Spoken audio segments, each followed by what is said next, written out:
जान। कितना शरीफ शख्स है पत्नी पे फिदा है। कितना शरीफ शख्स है पत्नी पे फिदा है। शरीफ शख्स है पत्नी पे फिदा है। उस पे कमाल ये है कि अपनी पे फिदा है।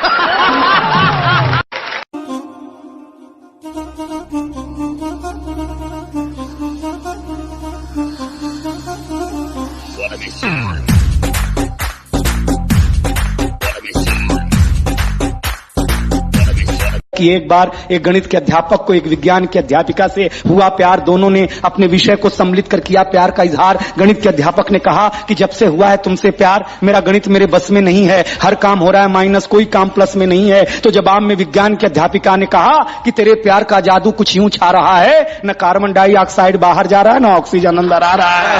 वाह वाह वाह बहुत अच्छा। सलोनी अदाएं मनमोनी, तेरी जैसी ब्यूटी किसी की भी नहीं होनी। ठंडे की बोतल में तेरा हुनर, तुझे गट गट मैं पी लूं, देखो कोका-कोला तू। मेरे एक दोस्त ने मुझे सलाह दी कि इश्क मत करना किसी से, बावला हो जाएगा। इश्क मत करना किसी से, बावला हो जाएगा। तू जवानी के दिनों में पिलपिला हो जाएगा। तू जवानी के दिनों में पिलपिला हो जाएगा। है बहुत रिस्की ये विस्की, यार पीना छोड़ दे। रोज पौआ पी लिया तो पी लिया हो जाएगा। रोज पौआ पी लिया तो पी लिया हो जाएगा। और पैंट का कपड़ा न लेना बॉम्बे वीटी से कभी, धीरे धीरे ये सिकुड़ कर जांगिया हो जाएगा।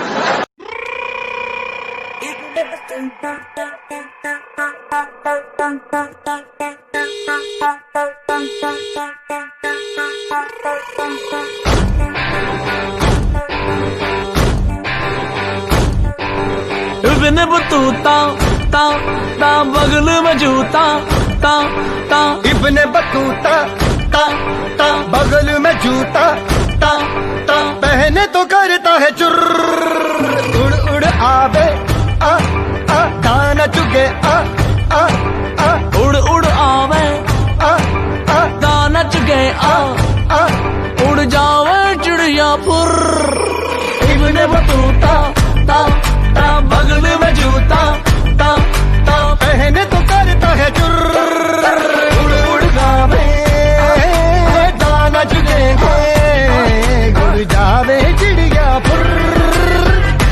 एक का दामाद बहुत काला था, बहुत ही काला भाई, सुपर काला। जब ससुराल आए तो सासू बोली बटेऊ इस बार तो 15-20 दिन रुक जा। बोले क्या बात है भाई, सासू बड़ी खातिरदारी के मूड में है। बोले क्या करेगी सासू? बोले कुछ नहीं, दूध दही खा और मौज कर, तेरे बहाने थोड़ा बहुत दूध हमने मिल जाएगा। बोले मेरे बहाने क्यों कर मिल जाएगा? बोले कुछ नहीं, हमारी भैंस का काचड़ा मर गया, इतने देख के भैंस दूध तो दे देगी। जिस बात का तुझको डर है वो करके दिखा दूंगी, ऐसे ना मुझे तुम देखो सीने। जिस बात का तुझको कि एक डॉक्टर से उसकी प्रेमिका बोली, ऐ मेरे हमजोली रोज मिलते हो, कभी ये नहीं बताया तुम मुझे कितना प्यार करते हो। डॉक्टर बोला ऐसा नहीं कि मैं तुम्हारे लिए मर सकता हूँ, अच्छा, पर तुम्हारा पोस्टमार्टम मैं फ्री में कर सकता हूँ। भाई क्या मोहब्बत है, बहुत अच्छा, बहुत अच्छा। अच्छा, डॉक्टर की बात हो नर्स की ना हो, ऐसा कैसे हो सकता है? कैसे हो सकता है? कि टल्लू राम को हो गया थोड़ा इन्फेक्शन, अच्छा, अस्पताल में नर्स देने लगी इंजेक्शन। 1.5 मिनट में ही ये स्थिति आ गई, जितनी दवा शरीर में गई उससे ज्यादा नर्स दिल में समा गई। माँ बाप ने दे दी पूरी आजादी, दोनों की करवा दी शादी। अब टल्लू राम की प्रॉब्लम देखिए, कहता है मेरी प्यार भरी बातें सुनकर उसकी आत्मा डोलती ही नहीं है, जब तक सिस्टर कहकर मैं पुकारूं वो बोलती ही नहीं।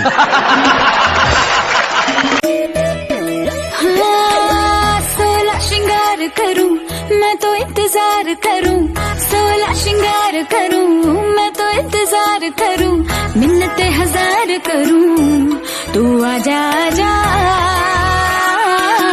फिर बिना आए मोरा सैया, है शाये मोरा सैया, तड़पाए मोरा सैया।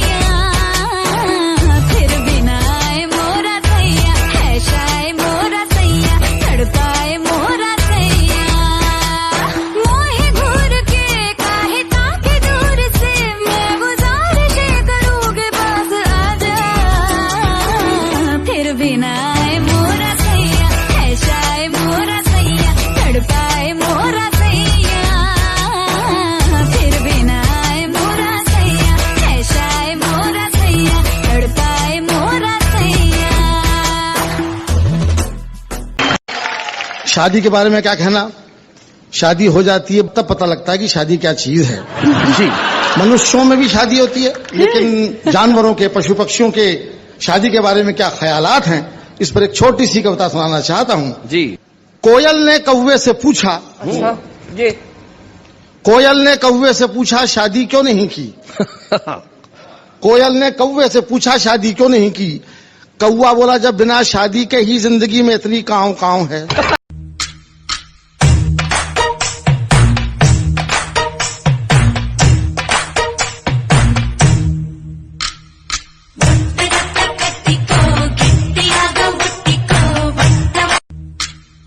ने एक बार एक नेता से कहा, आप इतना पाप करते हैं, आपको डर नहीं लगता?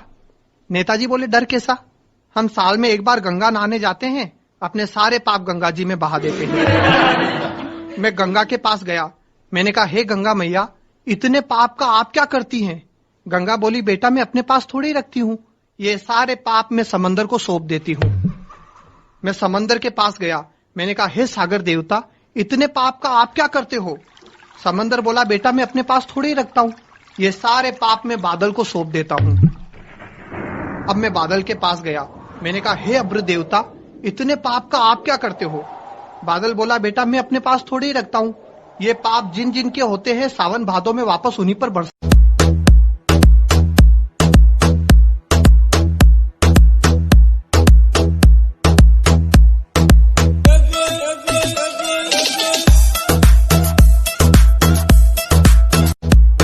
और पिछले साल तो दशहरे पर एक शहर में रावण ने जलने से इनकार कर दिया।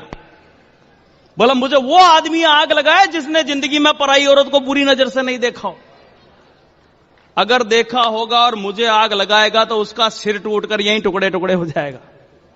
अब संकट पैदा हो गया, रावण के आग कौन लगा?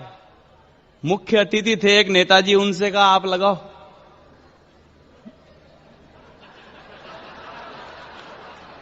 बोला, मेरे तो चिकनगुनिया हो रहा है। पर आदमी बहुत ऊंची चीज, एक होशियार आदमी भीड़ में गया और जन्म से ही अंधे आदमी को पकड़ के लाया और उससे रावण के पलीता लगवाए। बोला, बेटा इसने जिंदगी में पराई तो क्या, खुद की औरत को भी अच्छी बुरी किसी नजर से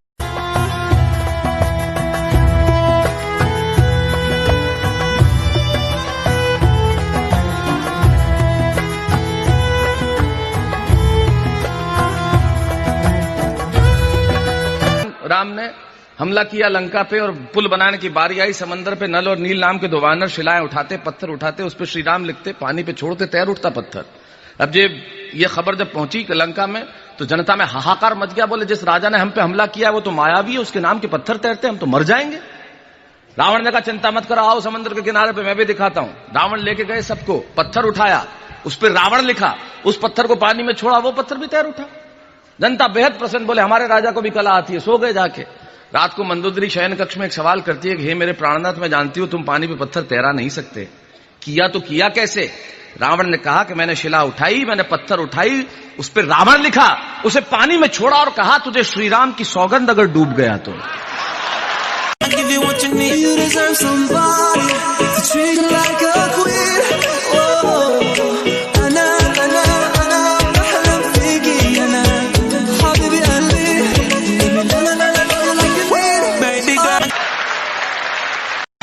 एक मास्टर जी स्कूल में पढ़ा रहे थे, करत करत अभ्यास के जनमत भये सुजान, और विद्यार्थी है तू तो दे विद्या पर ध्यान। ये सुनकर छोरा मास्टर जी के अरमान दिल में जगा कर ले गया, और अगले दिन मास्टर की छोरी विद्या को भगा कर ले गया। सारी दुनिया से मुझे क्या लेना है, बस तुझको ही पहचानूं, मुझको ना मेरी अब खबर हो कोई, तुझसे ही खुद को मैं जानूं। सारी